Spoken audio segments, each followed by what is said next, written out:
Good morning student, आप सभी का एक बार फिर से स्वागत है आपके अपने चैनल ज्योग्राफी विद मुनीस नैन पर। तो आज हम 12th क्लास ज्योग्राफी का चैप्टर नंबर 7 स्टार्ट करेंगे, तृतीयक और चतुर्थक क्रियाकलाप, टर्सरी एंड क्वार्टरनरी एक्टिविटी। तो आइए इसको शुरू करते हैं।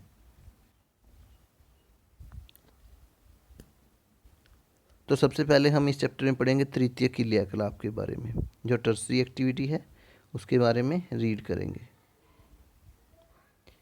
तृतीय क्रियाकलाप, तो देखिए तृतीय क्रियाकलाप की अगर डेफिनेशन की बात करें तो क्या होगा कि जो तृतीय क्रियाकलाप से अभिप्राय सेवाओं के व्यावसायिक उत्पादन से है, कि जब आप सेवाएं दे रहे हैं वो भी एक व्यवसाय के रूप में दूसरों को प्रदान कर रहे हैं, कि कॉमर्शियल प्रोडक्शन ऑफ सर्विसेज। तो इसमें क्या होता है, जो भी सेवा हम लेते हैं उसके बदले में हमें दूसरे को क्या देने पड़ते हैं, रुपए देने पड़ते हैं। इसका एग्जाम्पल ले सकते हैं, जैसे जब भी आप डॉक्टर के पास जाते हैं, डॉक्टर आपका ट्रीटमेंट करता है, जैसे आप जाओगे उसे कंसल्ट करने की अलग से बाहर ही आपसे फ़ीस ले ली जाती है। तो क्या आपको वो सेवा दे रहा है और बदले में क्या ले रहा है, रुपए ले रहा है। जैसे आप किसी स्कूल में पढ़ रहे हैं, वहाँ पर टीचर क्या है, आपसे क्या ले रहा है, फ़ीस ले रहा है और बदले में आपको पढ़ा रहे हैं, क्योंकि जो आप फीस दोगे उसी से टीचर को सैलरी मिलेगी। इसी प्रकार जब भी आपका कोई विवाद डिस्प्यूट हो जाता है, उस स्थिति में कोई भी जो लॉयर है उससे क्या ली जाती है, लीगल ओपिनियन, क्या कानूनी राय ली जाती है। तो उसके बदले में वो क्या लेता है, रुपए लेता है। तो इस तरह से जब सेवा के बदले में रुपए देने पड़ते हैं तो वो क्या कहलाता है, आपका टर्सरी एक्टिविटी कहलाती है। तो क्या डेफिनेशन बनेगी कि तृतीय क्रियाकलाप से अभिप्राय सेवाओं के व्यावसायिक उत्पादन से हैं। आगे आने वाले चैप्टर में हम कई कई तरह की सेवाएं पढ़ेंगे, जैसे डॉक्टर हो गया, वकील, कोई मिस्त्री हो गया, धोबी हो गया, नाई हो गया, अध्यापक हो गया। तो इस तरह की जितनी भी सेवाएं हैं ये किस में शामिल होती है, ये तृतीय क्रियाकलापों में शामिल होती हैं। तो आइए इस चैप्टर की रीडिंग शुरू करते हैं। तो जब आप बीमार पड़ते हैं आप किसी डॉक्टर को बुलाते हैं, अथवा आपका जो फैमिली डॉक्टर है उसके पास जाते हैं। कभी कभी आपके माता पिता उपचार के लिए आपको हॉस्पिटल अस्पताल में ले जाते हैं। तो विद्यालय में आपको कौन पढ़ाते हैं, अध्यापक पढ़ाते हैं। किसी भी विवाद की स्थिति में जो कानूनी राय है वो लॉयर, वकील से ली जाती है। इसी प्रकार कि there are many professionals who provide their services against payment of their fee, कि अनेक व्यवसायी होते हैं जो फीस का भुगतान होने पर अपनी सेवाएं प्रदान करते हैं, कि जब उन्हें फ़ीस दी जाती है उसके बाद ही वो अपनी सेवाएं प्रदान करती हैं। तो अतः सभी प्रकार की सेवाएं विशिष्ट कलाएं होती हैं जो भुगतान के बदले प्राप्त होती हैं, कि जो सारी की सारी सेवाएं हैं वो क्या है, अपने आप में एक विशेष कला होती है। कि देखिए डॉक्टर हर कोई नहीं बन सकता, हर कोई मरीजों का ट्रीटमेंट नहीं कर सकता, हर कोई बच्चों को पढ़ा नहीं सकता है, हर कोई कानूनी जो भी आपके मसले होते हैं, कानूनी विवाद होते हैं, उनके बारे में आपको सलाह नहीं दे सकता है। तो ये क्या होती हैं, ये आपकी विशिष्ट कलाएँ होती है, या कहते हैं इनकी स्पेशल एजुकेशन होती है। जैसे आपका हेल्थ हो गई, एजुकेशन हो गया, लॉ हो गया, प्रशासन जैसे गवर्नेंस हो गई, और मनोरंजन इत्यादि को व्यावसायिक कुशलता की आवश्यकता होती है। इन सेवाओं को अन्य सैद्धांतिक ज्ञान और क्रियात्मक प्रशिक्षण की आवश्यकता होती है, और अभ्यास इन्हें पूर्ण व्यावसायिक बनाता है। कि जैसे जैसे आप इनका अभ्यास करते जाएंगे वैसे वैसे आप इनमें कुशल होते जाएंगे, इन साइड की आपको उसी तरह से अच्छी नॉलेज होती जाएगी। जैसे कोई डॉक्टर है, जैसे जैसे डॉक्टर का एक्सपीरियंस बढ़ता जाएगा उसे और भी ज़्यादा नॉलेज होती जाएगी। जैसे कोई टीचर आपको पढ़ा रहा है, बार बार अगर किसी टॉपिक को पढ़ाएगा तो क्या होगा, वो उसमें अच्छे से पारंगत हो जाएगा। तृतीय क्रियाकलाप सेवा सेक्टर से संबंधित है। तो यहाँ पर आ गया है आपका इम्पोर्टेंट जो क्वेश्चन बनता है कि तृतीय क्रियाकलाप किससे संबंधित है। तृतीय क्रियाकलाप सेवा सेक्टर से संबंधित है। Tertiary activity are related to the service sector. तो जो जनशक्ति है, जो मैन पावर है, सेवा सेक्टर का एक महत्वपूर्ण कारक है, इम्पोर्टेंट कंपोनेंट है मैन पावर, जो कार्य करने वाले लोग हैं। क्योंकि अधिकांश तृतीय क्रियाकलापों का निष्पादन कुशल श्रमिक, व्यावसायिक दृष्टि से प्रशिक्षित विशेषज्ञ और परामर्शदाताओं द्वारा किया जाता है, कि जो प्रोफेशनली ट्रेंड एक्सपर्ट होते हैं उनके द्वारा ही ये क्रियाएं की जाती हैं। तो अधिकतर क्या होती है, स्किल्ड लेबर होगा। जैसे आपने प्राइमरी और सेकेंडरी में देखा है, तो प्राइमरी और सेकेंडरी में क्या अनस्किल्ड लेबर भी चल जाती है, लेकिन यहाँ पर प्रोफेशनली क्या होने चाहिए, स्किल्ड लेबर। उस कार्य को करने में कुशल लेबर के द्वारा ही ये कार्य किए जाते हैं आपके।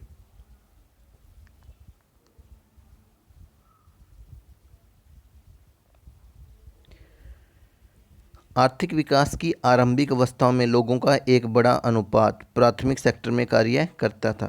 कि जो आपका इनिशियल स्टेज थी, कि जो आरंभिक अवस्था थी इकोनॉमिक डेवलपमेंट की, उस समय में लोगों की एक बहुत अधिक मात्रा किसमें लगी हुई थी, जो प्राइमरी सेक्टर था, जो प्राथमिक क्रियाएं थी, उनमें कार्य कर रहे थे। तो अगर बात करें एक डेवलप्ड इकोनॉमी की, एक विकसित अर्थव्यवस्था में अधिकतर जो बहुसंख्यक श्रमिक तृतीय क्रियाकलापों में रोजगार पाते हैं। कि कोई भी डेवलप इकोनॉमी है, विकसित अर्थव्यवस्था है, तो वहाँ पर लोगों का अधिकतर जो श्रमिक है उनका मुख्य व्यवसाय कौन सी क्रियाएं होगी, तृतीय क्रियाकलापों में मिलेंगे। अपेक्षाकृत कम संख्या में द्वितीयक सेवा में कार्यरत करते हैं। तो एक क्वेश्चन यहाँ बनता है आपका कि एक विकसित अर्थव्यवस्था में अधिकतर जो श्रमिक है कौन से क्रियाकलापों में लगे होते हैं, वो लगे होते हैं आपके तृतीयक क्रियाकलापों में, टर्सरी एक्टिविटी में आपके। In development economy, the majority of workers get employment in tertiary activity and a moderate proportion in employed in the secondary sector। कि अधिकतर किसमें, तृतीय क्रियाकलाप में, और बिल्कुल कम किसमें, द्वितीयक सेक्टर में कार्य करते हैं। तृतीय क्रियाकलापों में उत्पादन और विनिमय, उत्पादन होता है प्रोडक्शन और विनिमय होता है एक्सचेंज, दोनों शामिल होते हैं। तो उत्पादन में सेवाओं की उपलब्धता शामिल होती हैं जिसका उपभोग किया जाता है। तो उत्पादन को परोक्ष रूप से पारिश्रमिक और वेतन के रूप में मापा जाता है। देखिए इसमें क्या है, ऐसी कोई भी वस्तु नहीं है, ये ऐसी कोई सेवा दी जाती जो आप देख सकें। क्योंकि जैसे कोई बच्चा टीचर बच्चों को पढ़ा रहा है, तो आप देख थोड़ी सकते हैं कैसे पढ़ाया, मतलब क्या है, कहाँ जाकर वो सेवा, कहाँ पर उसका उत्पादन कहाँ होगा, दिमाग के अंदर होगा, सारा दिमाग के अंदर फिट बैठेगा। तो इसमें जो उत्पादन को परोक्ष रूप से पारिश्रमिक और वेतन के रूप में मापा जाता है। विनिमय के अंतर्गत व्यापार, परिवहन और संचार सुविधाएं शामिल होती हैं। कौन कौन सी, ट्रेड हो गया आपका, ट्रांसपोर्ट हो गया, और जो कम्युनिकेशन फैसिलिटी है वो विनिमय एक्सचेंज के अंतर्गत शामिल होती हैं।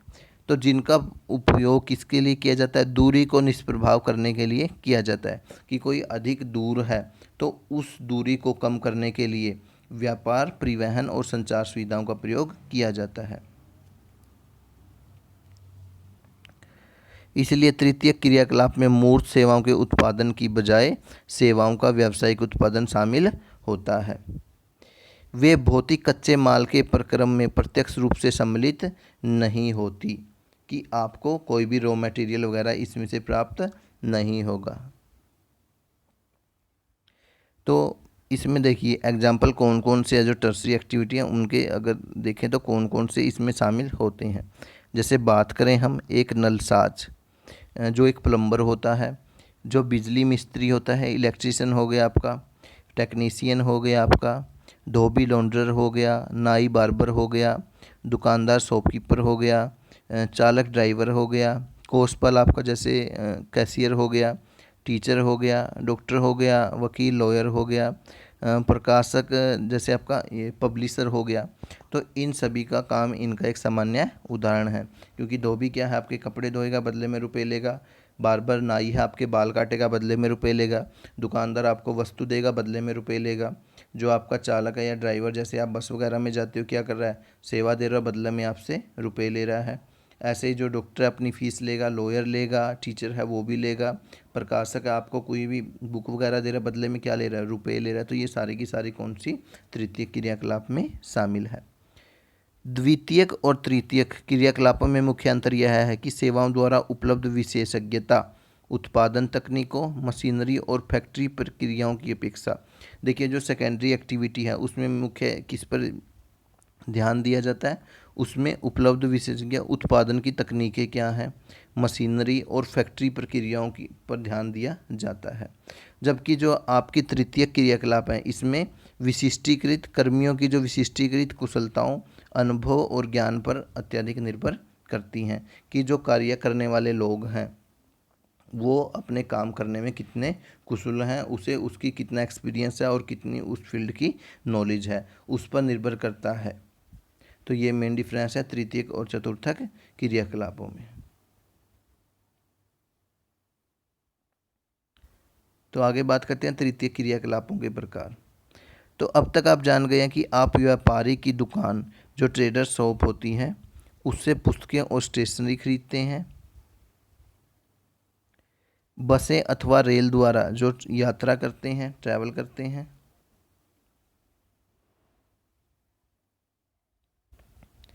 पत्र भेजते हैं, एक जगह से दूसरी जगह पर क्या लेटर भेजते हैं। उसके बाद दूरभाष पर बातें, मतलब कि टेलीफोन पर बातें करते हैं। अध्ययन के लिए अध्यापकों की, टीचर की सहायता लेते हैं। और रुग्ण होने पर, इल मतलब बीमार होने पर आप डॉक्टर की सेवाएं प्राप्त करते हैं। तो इस प्रकार व्यापार, परिवहन, संचार और सेवाएं कुछ तृतीयक क्रियाकलाप हैं। ये इंपॉर्टेंट है। तृतीय क्रियाकलाप में क्या क्या शामिल होता है? ट्रेड, ट्रांसपोर्ट, कम्युनिकेशन और सर्विसेज शामिल होता है। तो जिनकी इस सेक्टर में चर्चा की गई है। चार्ट 7.1 तृतीय क्रियाकलापों के वर्गीकरण का आधार प्रस्तुत करता है। जो टर्सरी एक्टिविटी है तो उसमें क्या क्या पढ़ेंगे हम? एक तो पढ़ेंगे हम हमारा जो ट्रेड एंड कॉमर्स है, दूसरा है हमारा ट्रांसपोर्ट परिवहन, तीसरा है कम्युनिकेशन संचार और फोर्थ है हमारा सर्विसेज। तो आइए एक बार डायग्राम देखते हैं। तो देखिए ये है इसका डायग्राम। सेवा सेक्टर जो सर्विस सेक्टर है इसमें 3 क्रियाकलाप शामिल होते हैं। एक पहली है हमारी टर्सरी एक्टिविटी, दूसरी है हमारी चतुर्थक क्रियाकलाप, तीसरी है हमारी पंचम क्रियाकलाप। तो इन तीनों किस में शामिल किया जाता है? तीनों को सर्विस सेक्टर में शामिल किया जाता है। तो सबसे पहले बात करेंगे हम तृतीय क्रियाकलाप की, जो टर्सरी एक्टिविटी है उनके बारे में। तो इसके अंतर्गत हमने पढ़ा कि इसमें किस किस को शामिल किया जाता है। इसमें व्यापार, परिवहन, संचार और सेवाएं, जो आपका ट्रेड एंड कॉमर्स, परिवहन ट्रांसपोर्ट, संचार कम्युनिकेशन, सेवाएं सर्विसेज, इनको शामिल किया जाता है। अगर बात करते हैं व्यापार और वाणिज्य की, ट्रेड एंड कॉमर्स की, इसको 2 पार्ट में डिवाइड किया जाता है। फर्स्ट है आपका थोक व्यापार, होलसेल ट्रेड। दूसरा है आपका फुटकर व्यापार, रिटेल ट्रेड। तो जो आपका होलसेल ट्रेड है ये 2 जगह किया जाता है। एक है नगरीय आपूर्ति घर जो अर्बन सप्लाई हाउसेज हैं, दूसरा है आपका ग्रामीण मंडियाँ, रूरल जो मंडीज़ हैं वहाँ पर। अगर बात करें दूसरा फुटकर व्यापार की, इनको डिटेल में हम आगे आने वाले चैप्टर में देखेंगे साथ की साथ अभी। तो फुटकर व्यापार में किस किस को शामिल किया जाता है? फुटकर व्यापार कहाँ किया जाता है? नगरीय अर्बन एरिया में भी किया जाता है और रूरल एरिया में भी किया जाता है ये। उसके बाद अगर अर्बन एरिया की बात करें तो यहाँ पर जो श्रृंखला भंडार चैन स्टोर के रूप में डोकोडर द्वारा, इसमें जैसे टेलीफोन हो गया, इंटरनेट, इसके द्वारा इसमें कुछ सुलभ बाजार केंद्र बनाए जाते हैं जो शॉपिंग सेंटर होते हैं, और लोक वितरण योजना जो PDS वगैरह इसमें होती हैं। अगर ग्रामीण क्षेत्रों में बात करें तो यहाँ पर क्या पीरियोडिक मार्केट्स लगाई जाती हैं, कुछ समय पर कि इस दिन यहाँ पर मार्केट लगेगी। अथवा फेरी जैसे ये बेचते हैं घर घर जाकर। कुछ स्ट्रीट पेडलिंग वगैरह ये होती हैं, फेरी वाले होते हैं, जैसे कोई कपड़ा बेचने आता है, कोई अदर छोटे मोटे सामान बेचने आते हैं, घर घर जाकर जो बेचते हैं, तो वो भी इसमें शामिल होते हैं। तो ये होते हैं आपके स्ट्रीट पेडलिंग में शामिल, जो अर्बन एरिया रूरल एरिया में बेचने जाते हैं। दूसरा बात करें अगर परिवहन की, तो परिवहन में कौन कौन से परिवहन के प्रकार शामिल होंगे? रेल जाल नेटवर्क है आपका, रेल नेटवर्क हो गया। दूसरा सड़क जाल तंत्र, रोड नेटवर्क हो गया। तीसरा आपका जो वाटर हो गया, और फोर्थ हो गया आपका वायु, जो एयर द्वारा ट्रांसपोर्ट किया जाता है। तो जल द्वारा बात करें तो इसके द्वारा जो आपका इनलैंड आंतरिक और महासागरीय उड़ानें किया जाता है। तो अगर वायु की बात करें तो वायु में भी आपका महासागरीय और आंतरिक भागों में किया जाता है। और जो महासागरीय इसमें क्या है? यात्री सेवा कि इसमें जो पैसेंजर को सर्विस भी दी जाती है, और जो आपकी कार्गो सर्विसेज है, जो आपकी माल सेवा है, इसको भी शामिल किया जाता है। तीसरा बात करें अगर इसमें संचार की, कम्युनिकेशन की, तो इसमें शामिल किए जाते हैं जो मीन्स ऑफ ट्रांसपोर्ट, परिवहन के साधन कौन कौन से हैं। उसके बाद दूरसंचार आपका जो टेलीकम्युनिकेशन हो गया। टेलीकम्युनिकेशन में हम शामिल करते हैं जो आपका टेलीफोन को। तो टेलीफोन दो प्रकार से, एक तो भू लाइन वाला लैंडलाइन हो गया और दूसरा हो गया मोबाइल। तो दृश्य और श्रव्य मतलब इसमें हो गया ऑडियो विजुअल वाला। तो ऑडियो विजुअल में क्या क्या होता है, आपकी जो फिल्म्स हो गई, रेडियो हो गया, टीवी हो गया, मुद्रण मीडिया मतलब कि जो प्रिंट मीडिया है, प्रिंट मीडिया मतलब जो छप के आता है आपके पास में, जैसे आप समाचार पत्र, न्यूज़पेपर और मैगजीन देखते हो। उसके बाद फोर्थ है इसमें सर्विसेज हैं, सेवाएं। तो इसमें कौन कौन सी सर्विसेज शामिल है टर्सरी एक्टिविटी में। मौद्रिक बैंकिंग, जो आपकी फाइनेंशियल बैंकिंग होती है वो शामिल है। बीमा, आपका इंश्योरेंस शामिल हो गया। अचल संपत्ति शामिल हो गए।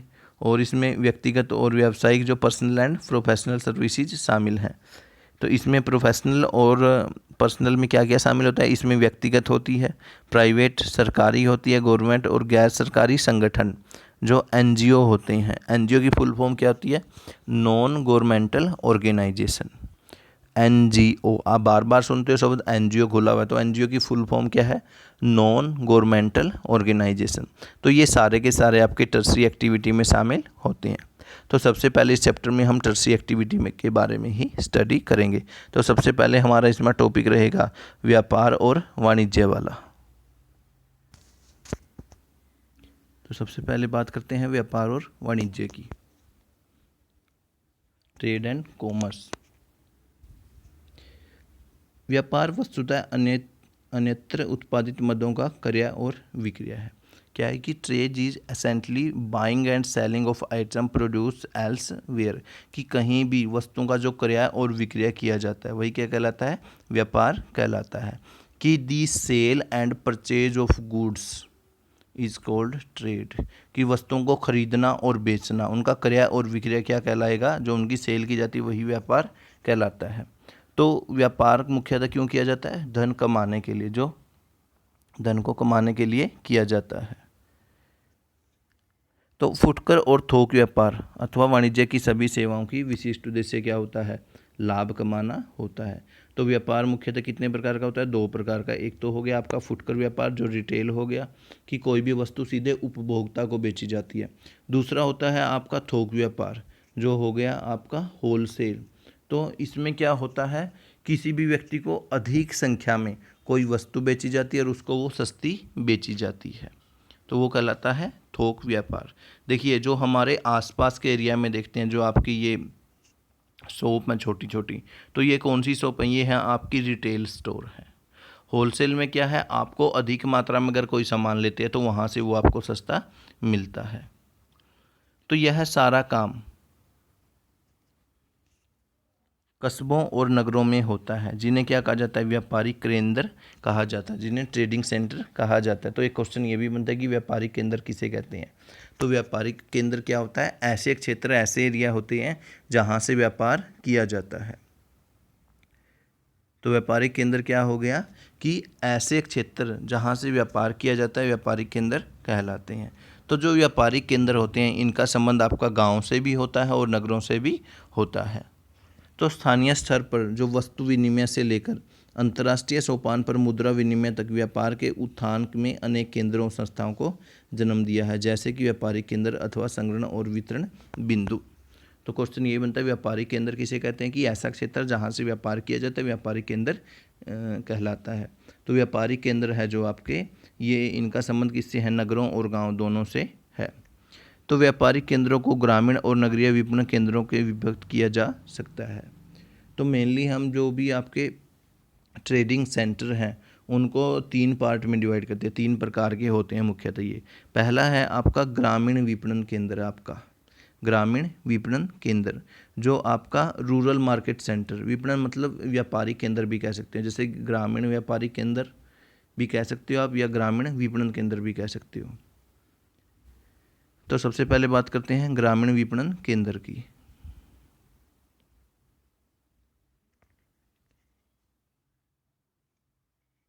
तो ग्रामीण विपणन केंद्र निकटवर्ती बस्तियों का पोषण करते हैं।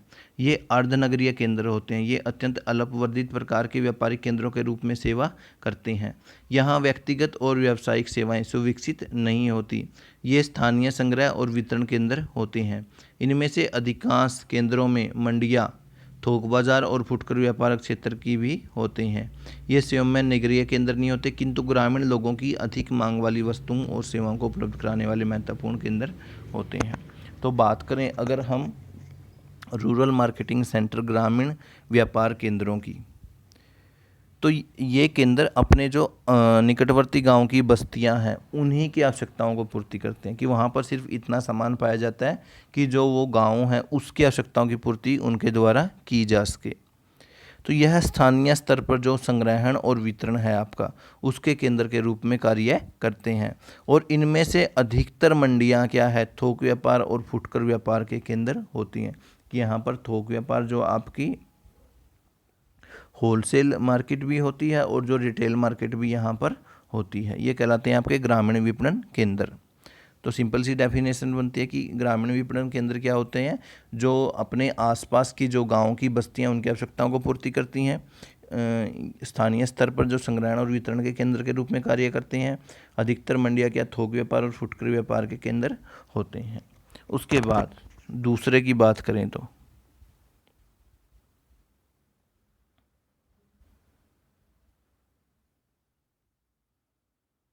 दूसरा है आपके ग्रामीण क्षेत्रों में आवधिक बाजार। तो देखिए जो आवधिक बाजार है ये गांव में भी लगते हैं और शहरों में। ये कहलाते हैं आपकी पीरियोडिक मार्केट्स। कि जिन एरिया में कि परमानेंटली कोई मार्केट नहीं है, कि परमानेंट रूप से कोई भी मार्केट नहीं है, तो वहाँ पर क्या होता है कि सप्ताह के 1 या 2 दिन या महीने में 1 या 2 दिन या कुछ दिन के अंतराल के बाद, जैसे हर वीक में 1 दिन वहाँ पर कोई मार्केट लगाई जाती है। वो क्या कहलाती है, वो कहलाती है आवधिक बाजार या पीरियोडिक मार्केट। तो ग्रामीण क्षेत्रों में जहाँ नियमित बाजार नहीं होते, विभिन्न कालिक अंतरालों पर स्थानीय आवधिक बाजार लगाए जाते हैं। ये साप्ताहिक हो सकते हैं, पाक्षिक मतलब 15 दिन में हो सकते हैं, जहाँ परिगामी क्षेत्रों के लोग आकर समय समय पर अपनी आवश्यक ज़रूरतों को पूरा करते हैं। ये बाजार निश्चित तिथि दिन पर लगते हैं और एक स्थान से दूसरे स्थान पर लगते रहते हैं। दुकानदार इस प्रकार सभी दिन व्यस्त रहते हैं और एक विस्तृत क्षेत्र को सेवा प्रदान करता है। तो देखिए इस प्रकार की मार्केट कैसे लगती हैं, कि जो इसमें जिसकी भी दुकानें होती हैं इस तरह की मार्केट में, ये मार्केट क्या लगती है कि मान लीजिए कोई बड़ा क्षेत्र है, तो वहाँ पर क्या है एरिया में डिवाइड कर दिया जाता है। कि मान लीजिए कि आज दुकान यहाँ लगेगी, वो कल यहाँ नहीं लगेगी बल्कि दूसरे एरिया में लगेगी, अगले दिन उस तीसरे में लगेगी, अगले दिन उस फोर्थ वाले एरिया में लगेगी। इस तरह से दुकानदार वही रहते हैं, लेकिन क्या है उनको डेली कार्य मिलता रहता है। उसके बाद 5वें दिन फिर से पहले वाली जगह पे चली गई, छठे दिन फिर से दूसरे वाली, 7वें दिन फिर से तीसरे वाली। तो इस तरह से कुछ दिन के अंतराल के बाद ये मार्केट लगती हैं आपकी। तो इसमें क्या होता है, बाजार निश्चित तिथि दिन लगते हैं और एक स्थान से दूसरे स्थान पर लगते रहते हैं। और दुकानदार इस प्रकार सभी दिन व्यस्त रहता है, क्योंकि अलग अलग जगह पर उसको दुकान लगाने की अपनी जगह मिलती रहती है और एक विस्तृत क्षेत्र को सेवा प्रदान करता है। तो पीरियोडिक मार्केट क्या हुआ, कि जिन ग्रामीण क्षेत्रों में नियमित बाजार नहीं होते वहाँ पर विभिन्न जो कालिक अंतराल पर स्थानीय आवधिक बाजार लगाए जाते हैं। यह बाजार क्या साप्ताहिक हो सकते हैं, पाक्षिक मतलब 15 दिन में लगने वाले, अथवा मासिक हो सकते हैं। तो जो आसपास के ग्रामीण लोगों की आवश्यकताओं की पूर्ति करते हैं। तो यह बाजार क्या होते हैं, एक निश्चित समयावधि पर एक स्थान से दूसरे स्थान तक जाते रहते हैं। इस प्रकार ये जो दुकानदार हैं ये एक बहुत बड़े क्षेत्र को अपनी सेवाएं प्रदान करते हैं और सभी दिन ये लोग व्यस्त रहते हैं। ये था आपका दूसरा प्रकार। पहला था हमारा जो ग्रामीण विपणन केंद्र थे, रूरल मार्केटिंग सेंटर थे। दूसरा है हमारा पीरियोडिक मार्केट, आवधिक बाजार। अब तीसरे बात करते हैं नगरीय बाजार केंद्र की।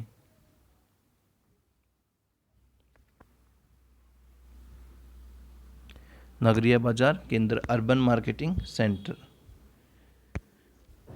तो इनमें क्या होता है, अधिक विशिष्टीकृत नगरीय सेवाएं मिलती हैं। देखिए कुछ सेवाएं ऐसी है जो ग्रामीण क्षेत्रों में या आपकी जो पीरियोडिक मार्केट है, आवधिक बाजार, उनमें नहीं मिलती। तो वो अन्य सेवाएं कहाँ मिलती हैं, नगरीय बाजार केंद्रों में मिलती हैं। तो इनमें न केवल साधारण वस्तुएं और सेवाएं बल्कि लोगों द्वारा वांछित अनेक विशिष्ट वस्तुएं और सेवाएं भी उपलब्ध होती हैं। जैसे नगरीय केंद्र इसीलिए विनिर्मित पदार्थों के साथ साथ विशिष्टीकृत बाजार भी प्रस्तुत करते हैं। जैसे यहाँ पर क्या होता है, श्रम बाजार होता है, आवास की जगह होती हैं जैसे होटल वगैरह होते हैं, अर्धनिर्मित और निर्मित उत्पाद मिलते हैं, कच्चा माल भी मिलता है और तैयार माल भी मिलता है। इसके अलावा जो आपके नगरीय क्षेत्र वहाँ पर क्या होता है, अनेक शैक्षिक संस्थाएं, एजुकेशन इंस्टीट्यूट, व्यावसायिक की सेवाएं जैसे अध्यापक, वकील, परामर्शदाता, चिकित्सा, डॉक्टर वगैरह हो गए, पशु चिकित्सक आदि, ये सारे के सारे नगरीय बाजार केंद्रों में उपलब्ध होते हैं। तो नगरीय बाजार केंद्र कहाँ स्थित होते हैं, ये होते हैं आपके टाउन्स, नगरों में स्थित होते हैं और जो नगरवासी हैं उनकी सेवाएं प्रदान करते हैं। तो यहाँ पर क्या है, विशिष्ट वस्तुएं और सेवाएं भी उपलब्ध होती है कि जो नॉर्मल वस्तुएं उनके साथ साथ जो विशेष वस्तुएं और सेवाएं वो भी यहाँ पर प्रदान की जाती है। जैसे श्रम बाजार हो गया, निर्मित वस्तुओं के बाजार, अर्धनिर्मित वस्तुओं के बाजार, कुछ सेवाएं हो गई जैसे अध्यापक, वकील, कंसल्टेंट्स, परामर्शदाता हो गया, जो आपका चिकित्सक हो गया, डॉक्टर हो गया, और जो पशु चिकित्सक आदि भी यहाँ पर होते हैं। तो ये थे आपके 3 प्रकार के व्यापारिक केंद्र जो ट्रेडिंग सेंटर थे। फर्स्ट था आपका रूरल मार्केटिंग सेंटर, ग्रामीण विपणन केंद्र, जो गांव है उसके आसपास की आवश्यकता की पूर्ति करता है। दूसरा था आपका पीरियोडिक मार्केट, आवधिक बाजार, कि जहाँ पर मतलब कि परमानेंट कोई बाज़ार नहीं है तो वहाँ के लोगों की आवश्यकताओं की पूर्ति के लिए बाज़ार लगाए जाते हैं। तीसरा है आपका नगरीय बाजार केंद्र, अर्बन मार्केटिंग सेंटर, कि जो नगर में रहने वाले लोग हैं और जो गांव वाले लोग हैं उनकी भी आवश्यकताओं की ये पूर्ति करते हैं। तो इसमें मुख्यतः शामिल होती हैं। तो उसके बाद आगे बात करते हैं अब व्यापार के 2 प्रकार। एक होता है आपका थोक व्यापार और एक होता है आपका फुटकर व्यापार, रिटेल ट्रेड। तो फुटकर व्यापार की अगर बात करें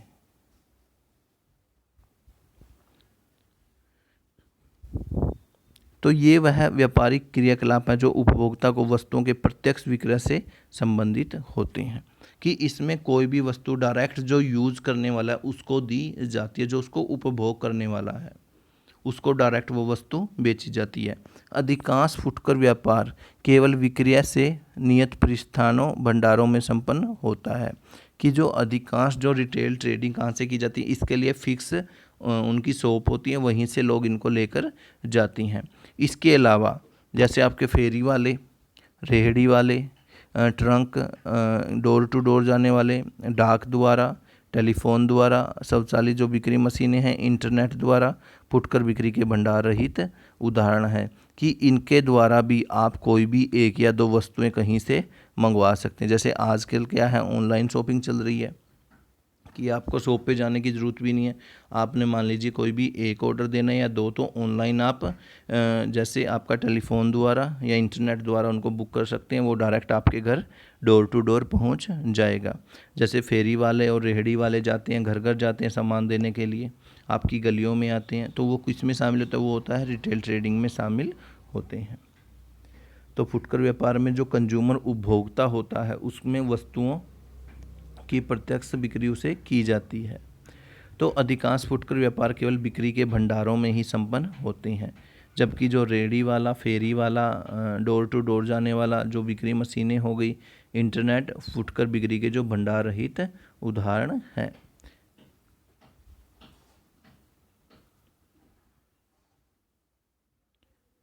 दूसरा बात करें तो दूसरा है आपका थोक व्यापार।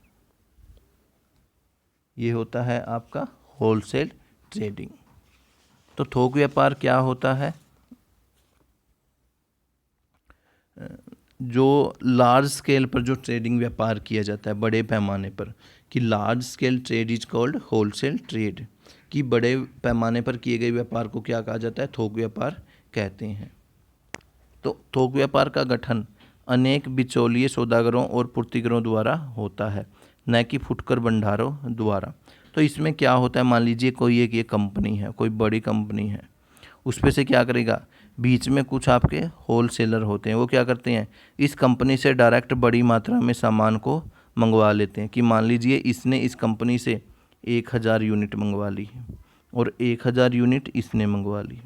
अब बड़ी मात्रा में सामान मंगवाया तो इनको सस्ता पड़ेगा। उसके बाद ये क्या करेंगे, दोनों इसको आगे कई जो आपके रिटेल ट्रेडर्स हैं, दुकानदार हैं, उनको बेच देंगे। तो क्या करेंगे, जैसे इसने ले लिए 100 इसने ले लिए, उसके बाद 100 इसने ले लिए, 100 इसने ले लिए, 100 इसने ले लिए। इस तरह से क्या किया, थोड़ा थोड़ा करके इन सभी को बेच देते हैं। तो ये क्या कहलाते हैं, जो ये 1000 यूनिट खरीदने वाले हैं, ये क्या कहलाते हैं, ये थोक व्यापारी या होलसेल ट्रेडर्स कहलाते हैं। इन्होंने डायरेक्ट कंपनी से मंगवाया, अधिक मात्रा में मंगवाया, तो इसको ये सस्ता पड़ेगा। उसके बाद अगर ये थोड़ा थोड़ा करके आगे आपके जो होलसेल ट्रेडर्स हैं, जो फुटकर व्यापार वाले, उनको बेचेंगे तो उनको ये महंगा बेचेंगे और इसी से क्या होता है, इनको लाभ प्राप्त होता है।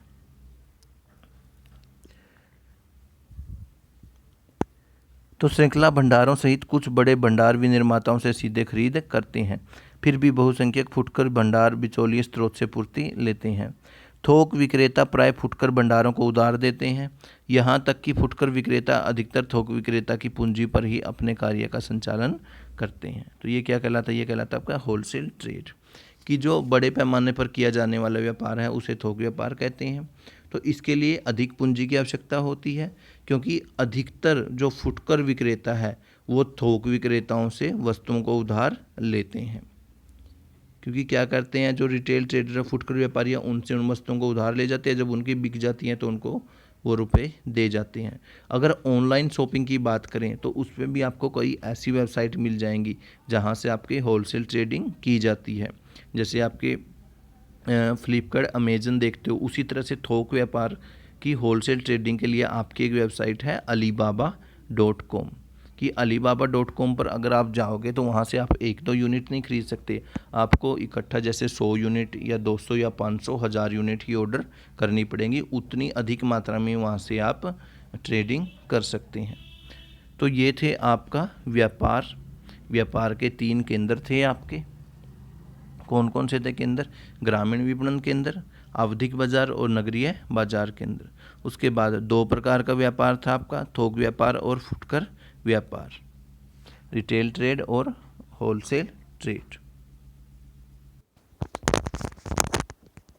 उसके बाद जो हमारी नेक्स्ट टर्सरी एक्टिविटी है वो है आपका परिवहन, ट्रांसपोर्ट।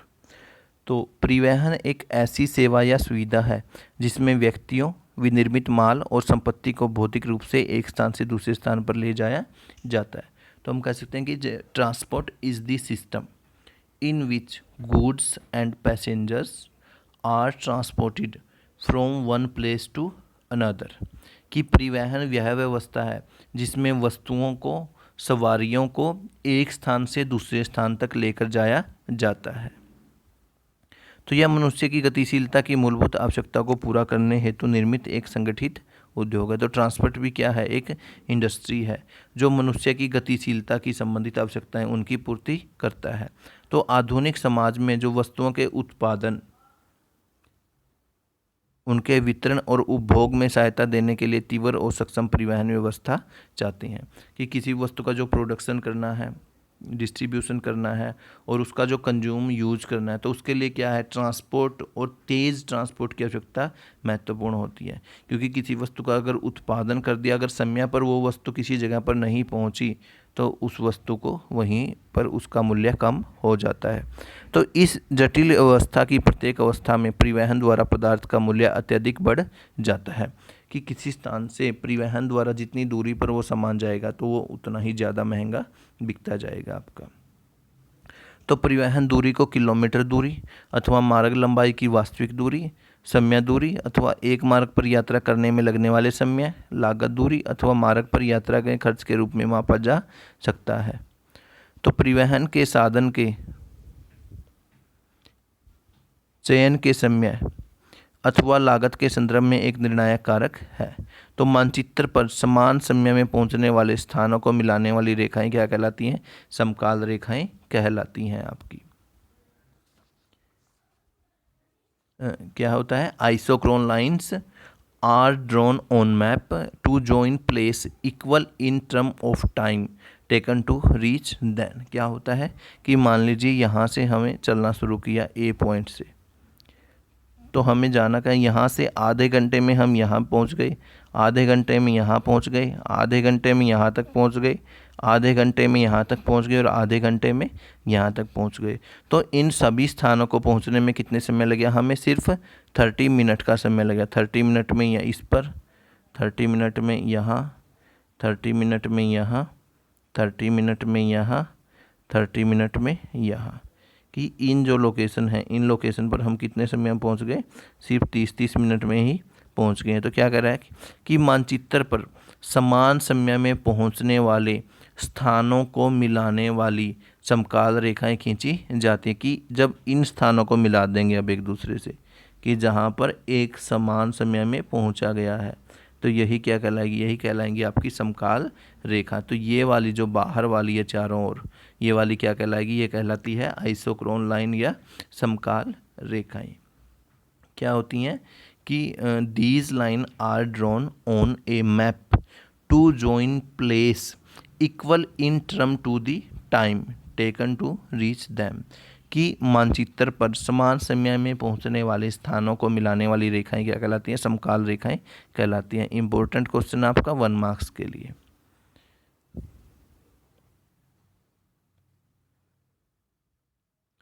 उसके बाद बात करते हैं जाल तंत्र और पहुंच की, जो नेटवर्क सिस्टम होता है उसके बारे में।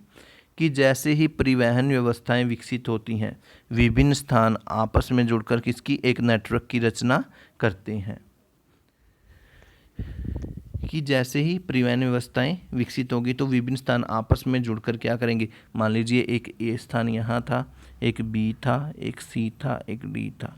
कि ए इससे जुड़ गया, ये यहाँ जुड़ गया, ये यहाँ जुड़ गया, ये यहाँ जुड़ गया, ये यहाँ जुड़ गया, ये डायरेक्ट यहाँ भी जुड़ गया। तो इस तरह से क्या है, जब कई सारे स्थान एक दूसरे से मिल जाते हैं तो उससे क्या बनता है, एक जाल तंत्र या नेटवर्क की रचना होती है। कि as transport system develop different places are linked together to form a network. Network are made up of nodes and links. तो किसके द्वारा रचना होती है, नेटवर्क की, उसकी रचना होती है जाल तंत्र और योजक से मिलकर आपका कोई भी बनता है। तो जाल तंत्र तथा योजक से मिलकर बनते हैं। तो जाल तंत्र क्या, नेटवर्क हो गया, और योजक क्या होती है, योजक हम कह सकते हैं मतलब कि जो सड़कें होती हैं मिलाने वाले क्षेत्र है, कि किन्हीं भी दो स्थानों को मिलाने वाला जो भी सड़कें होती हैं वो क्या कहलाती हैं, उन्हें योजक कहा जाता है।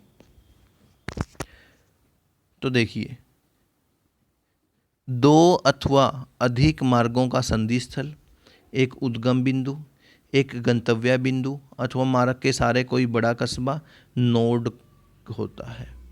तो नोड मतलब कि मान लीजिए कि अधिक मार्गों का संधि स्थल, कि कोई भी यहाँ से 4-5 मार्ग जा रहे हैं, तो यहाँ पर एक कस्बा बस गया, तो ये कस्बा क्या कहलाएगा, नोड कहलाएगा। उसके बाद मान लीजिए यहाँ से एक कस्बा है, यहाँ से ये रोड शुरू हो रहा है, तो ये भी नोड कहलाएगा। उसके बाद एक गंतव्य बिंदु की हमें यहाँ पहुँचना है, तो ये भी एक कस्बा कहलाएगा। उसके बाद मार्ग के सारे कोई बड़ा कस्बा, की मान लीजिए एक ये सड़क जा रही है, यहाँ तक जा रही है, यहाँ पर कोई कस्बा बस गया, तो ये भी क्या कहलाएगा, ये भी एक नोड कहलाएगा। तो ये सारे के सारे क्या कहलाते हैं, नोड कहलाते हैं। तो प्रत्येक सड़क जो दो नोडों को जोड़ती है उसे क्या कहा जाता है, योजक कहा जी जाता है। कि कोई भी दो सड़क, मान लीजिए एक इस योजक इसको जोड़ रही है, तो इसे क्या कहेंगे, योजक कहेंगे। तो इस सड़क को क्या कहा जाता है, योजक कहा जाता है। या मान लीजिए ये इसको जोड़ रही है, या सिर्फ यहाँ से यहाँ तक जोड़ रही है, या मान लीजिए कोई कस्बा यहाँ है तो ये सड़क इसको इससे जोड़ रही है, तो ये क्या कहलाती है, योजक कहलाती है। कि जहाँ पर लोग निवास कर रहे हैं वो तो नोड कहलाएगा, जहाँ पर लोग निवास कर रहे हैं, जिन एरिया में जहाँ पर मकान बने हुए हैं अच्छे खासे, तो उन्हें क्या कहेंगे, वो तो कहलाएंगे आपके नोड। और इन नोडों को या इन कस्बों को जोड़ने वाली जो सड़कें हैं उन्हें क्या कहेंगे, उन्हें कहा जाता है योजक। वो सड़कें क्या कहलाएंगी, आपकी योजक कहलाएंगी, आपकी वो आपके लिंक्स कहलाएंगे। दोनों चीज़ें क्लियर हो गई है ना। कि नोड क्या होते हैं, जहाँ पर लोग निवास कर रहे हैं। कि मान लीजिए यहाँ से कोई भी रोड स्टार्ट होता है, यहाँ पर लोग रह रहे हैं, इनके लिए रोड बना, तो ये क्या कहलाएगा, नोड कहलाएगा। या मान लीजिए यहाँ पर आकर 3-4 रोड मिल जाते हैं एक दूसरे से, क्रॉसिंग है इनकी सभी की, तो यहाँ पर भी इन एरिया में निवास करने लग जाते हैं, मार्केट टाइप बन जाता है, लोग रहने लग जाते हैं, तो ये भी क्या कहलाएगा, आपका नोड कहलाएगा। मान लीजिए कोई एक रोड था, इसके सहारे यहाँ पर लोग रहने लग गए, इस तरह से यहाँ पर एक कस्बा बन गया, तो ये भी नोड कहलाएगा आपका।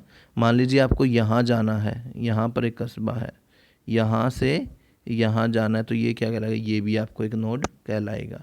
और इन नोड्स को, कोई भी नोड ले लो इनमें से, इन नोड्स को जैसे यहाँ से यहाँ, यहाँ से यहाँ, इन नोड्स को एक दूसरे से जोड़ने वाली जो भी सड़कें हैं वो क्या कहलाती हैं, योजक कहलाती हैं।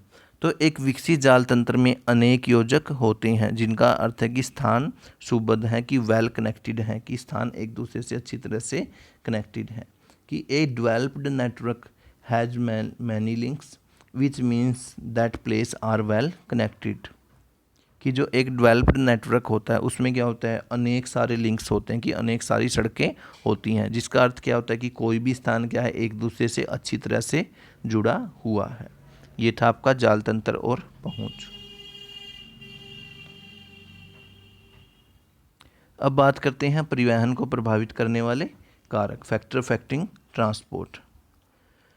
जो परिवहन की मांग जनसंख्या के आकार से प्रभावित होती है। कि demand of transport is influenced by the size of population. कि जो परिवहन की मांग किससे प्रभावित होगी, जो जनसंख्या का आकार है उससे प्रभावित होती है।